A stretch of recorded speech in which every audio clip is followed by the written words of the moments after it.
اعوذ باللہ من الشیطان الرجیم، بسم اللہ الرحمن الرحیم۔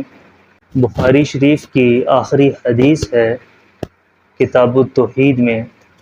حضرت ابو ہریرہ رضی اللہ تعالیٰ عنہ نے فرمایا، قال رسول اللہ صلی اللہ علیہ وسلم، کلمتان حبیبتان الی الرحمن خفیفتان علی اللسان ثقیلتان فی المیزان سبحان اللہ وبحمدہ سبحان اللہ العظیم، کہ رسول اللہ صلی اللہ علیہ وسلم کا ارشاد گرامی ہے، دو کلمات ایسے ہیں جو اللہ رب العزت کے بڑے ہی محبوب ہیں اور زبان پر بہت ہلکے ہیں، یعنی پڑھنے میں بہت آسان ہیں، اور میزان پر کہ بروز قیامت جب حساب ہو رہا ہوگا، اعمال تولے جا رہے ہوں گے تو میزان پر بہت ہی بھاری ہیں۔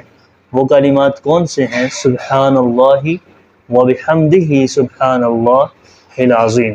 اسی طرح حضور اکرم صلی اللہ علیہ وسلم کا ایک اور فرمانے علی شان ہے کہ جس بندے نے من قال سبحان اللہ وبحمدہ فی یوم 100 مرہ حطت عنہ خطایاہ، جو بندہ دن میں 100 مرتبہ سبحان اللہ وبحمدہ کہے، اگر اس کے گناہ سمندر کی جھاگ کے برابر بھی ہوں گے تو اللہ رب العزت اپنے فضل سے معاف فرما دے گا۔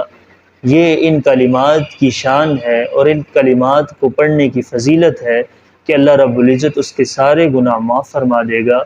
اس لیے ہمیں چاہیے کہ ان کلمات کو دن میں کم از کم 100 مرتبہ پڑھیں۔ اللہ پاک ہم سب کو عمل کرنے کی توفیق عطا فرمائے۔